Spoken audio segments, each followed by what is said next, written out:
yes, there is another world, dating online. As you know, it's spread out all over the world. Everybody communicate. And the worst in this is that people assume that they know who that partner is, knowing him only online. They don't see his flaws because we always present the best behind camera. And then when they meet him finally, this is big disappointment. I drove all the way to the second part of the world to see that. Well, you know, people have to realize, and when I talk about online dating, and I try to be careful because I don't want to condemn anybody. You know, I'm not saying that in and of itself it is inherently evil. But what people get into in online dating is really, they get into pornography. You know, the word fornication comes from the Greek word porno. Yes. And that's where the word pornography comes from. And the power of pornography, and one of the reasons pornography messes people up so much is because in pornography, what you're really doing is you're engaging your imagination. You're creating the illusion of a person or an interaction with that person. And if you go so far as to create an imagination that you have no biblical right to assume or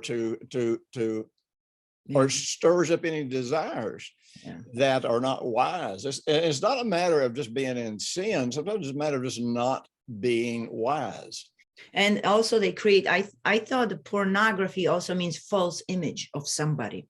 Well, it's just your imagination. You are just creating an image of them, but you're using it to create gratification. Yes. You know, when my girls were teenagers, and I can't say that Tanya probably learned this. I can't say that any of my other girls ever learned this, but you know, they would always want to fuss with me about, well, you know, so what's acceptable? Is it all right to kiss? Is it all right to make out? I'm like, well, I can't really say because it's all based on what's in your heart. What do you mean? Well, when you start kissing and making out, do you start imagining things, and do you stir up desires that you have no godly way to fulfill? And if you do, that's pornography. And so you know, that would just make them so mad because they wanted me to give them a list of do's and don'ts. You know, I was taught Corinthians 1:7. It is good if men doesn't touch woman. And then it says, unless they are married. Yeah. One of the interesting things I have seen about people getting into adultery that don't intend to is there are certain barriers that if you're paying attention, and it's not like you have to be looking to catch people, but you start noticing, let's say they cross a barrier about what they're discussing.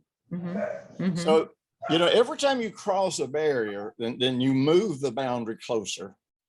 And so then it's kind of interesting too, if they ever start making unhealthy physical contact. Now, I'm not talking about sexual contact. I'm talking about just unhealthy physical contact. You know, like there was a preacher that I kind of helped him not commit suicide one time. He was actually preaching in my church. This is back in the early 70s. And when he went back home, his wife had changed the locks on their house and moved another man in.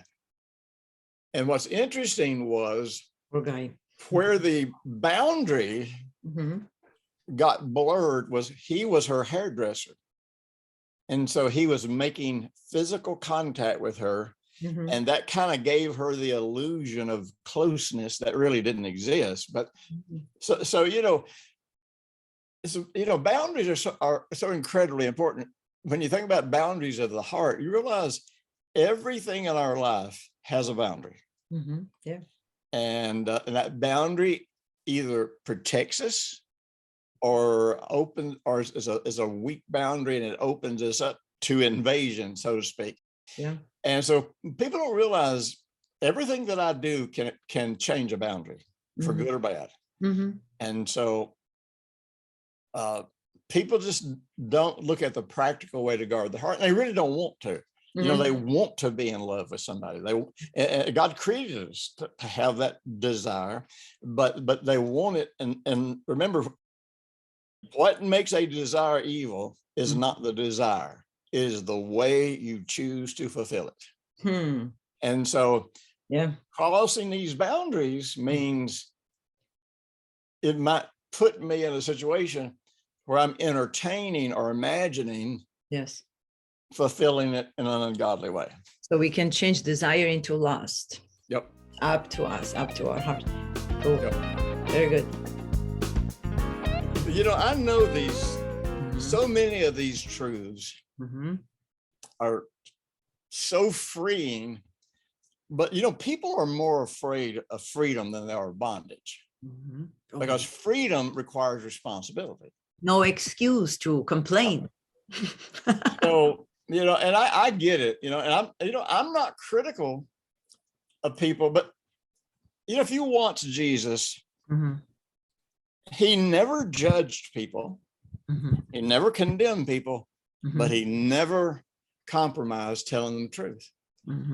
You know, the first persecution that broke out against Jesus that ultimately led to him being crucified was the guy that was born blind, I think it was.